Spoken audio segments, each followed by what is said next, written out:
अस्सलाम वालेकुम रहमतुल्लाहि वबरकातुहू। मेरा नाम मन्नान मियां है। मैं यहाँ बहरीन में मौजूद हूँ और बहरीन की लाइफ और यहाँ के सेटअप्स के हवाले से मुख्तलिफ किस्म की वीडियोस वगैरह बनाता रहता हूँ। आज की वीडियो काफ़ी ज़्यादा इंपॉर्टेंट है।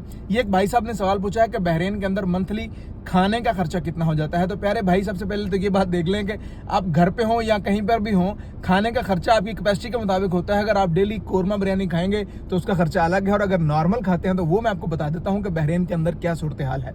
सबसे पहले तो ये है कि अगर आप बहरीन के अंदर रहते हुए चौधरी साहब हैं, अपने आपको बड़ा समझते हैं और खाना खुद नहीं पकाते, या खुदा न खासा आपके पास टाइम नहीं है, तो फिर भाई आपका खर्चा बियॉन्ड है। कितना बनेगा वो मैं कुछ नहीं कह सकता, क्योंकि वो फिर आपके करीबी रेस्टोरेंट पे है कि वो कितना आपसे चार्ज करते हैं, उनके खाने की कीमत क्या है। और मैं रिकमेंड नहीं करूँगा कभी भी कि अगर आप प्रदेश के अंदर रहते हैं, बहरीन में नहीं, कहीं पर भी अपने घर से बाहर रहते हैं, तो होटल का खाना ना खाएं। आपकी जान से ज़्यादा कीमती इस दुनिया में कुछ नहीं है। कोई चीज़ इस दुनिया में आपकी जान से कीमती नहीं है। अगर आपकी जान सलामत है, आपकी सेहत सलामत है, आप सब कुछ कर लेंगे। खुदा न खास्ता अगर सेहत को डाउन हुआ तो इसका कोई इसका तोड़ नहीं है, कहीं से आप खरीद नहीं सकते सेहत। तो सबसे पहले सेहत।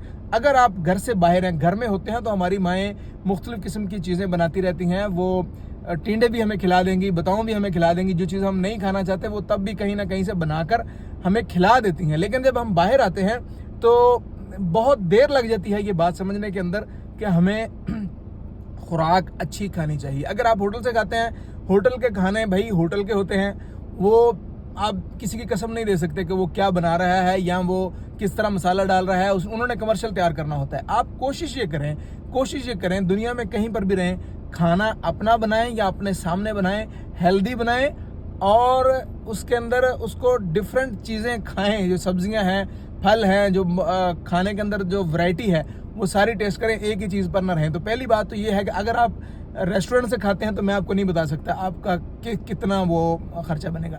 लेकिन अगर आप अपने कमरे के अंदर मौजूद हैं, दो तीन लड़के हैं, या आप अकेले रहते हैं और आप एक चूल्हा खरीद लेते हैं, कुछ टाइम निकालते हैं, एक दिन खाना बनाएं, फ्रिज है आपके पास, 2-3 दिन आपका चल जाएगा, तो मेरे ख्याल में एक अच्छा खाना, अच्छे खाने से मुराद ये है कि हफ्ते में 2-3 दिन 4 दिन गोश्त भी उसमें शामिल हो। गोश्त मतलब चिकन और मीट, और सब्जियां भी, और दरमियान में आपका क्या कहते हैं उसको, चावल और सब्जियां, एवरी दाल वगैरह सारी चीज़ें मिलाकर मेरे ख्याल में आपका 20 से 30 बीडी खर्चा होना चाहिए। 20 से 30 बीडी, इसमें गोश्त भी शामिल है, चावल भी हैं और मुख्तलिफ चीज़ें भी हैं। ज़्यादा ऊंच नीच हो सकती है, मैं ये नहीं कहता, आपकी कैपेसिटी के ऊपर है, लेकिन ये एक आइडिया है। 20 से 30 या 35 आप इसको कर लें बीडी दिनार। इसके अलावा आपका इससे ज़्यादा खर्चा नहीं होना चाहिए। तो मेरे भाई, रिकमेंड यही है, अगर आप कहीं पर भी रहते हैं, कोशिश ये करें कि अपना खाना खुद बनाएं, अच्छा बनाएं, हेल्दी बनाएं। और एक बात मेरी याद रखें, प्रदेश के अंदर आपको सिर्फ यही खाना बचेगा जो आपने अच्छा खाना खा लिया। बाकी तो जो कुछ आप कमाएंगे वो बस कहाँ जाएगा वो आपको बाद में पता चलेगा। आपको जो बचेगा प्रदेश के अंदर वो ये खाना है जो आपने खा लिया। अगर आपने खुदा न खास्ता अपनी सेहत ही खराब कर ली, वापस भी कोई नहीं पहचानेगा आपको। आपने अपनी सेहत का बहुत ज़्यादा ख्याल रखना है यहाँ पर, और खाने पे कंप्रोमाइज़ नहीं करना। No, zero compromise. अच्छा ही खाना है, हेल्दी खाना है, सेहतमंद खाना है। तो उम्मीद है आपको मेरी बात समझ में आ गई होगी।